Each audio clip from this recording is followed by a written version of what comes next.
now I've got a most familiar figure and face for all of you across the country here with me now. Of the original Beatles, Mr. John Lennon.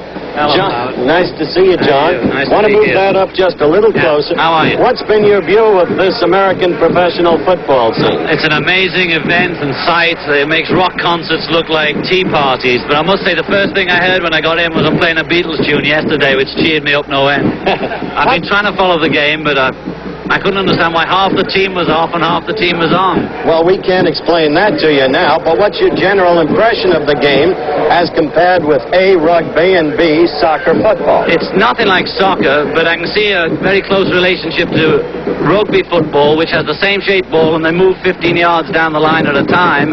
But I can see the game here has changed completely from that. But it's very similar in its aspects. The goals are the same. They have points the same. They have to get a touchdown the same. But they don't have the scrum here, where both teams really punch each other, you know? Well, we have our own kind of scrum, as we've been showing with defensive end Freddie Dryer, number 89 of the Rams, all night.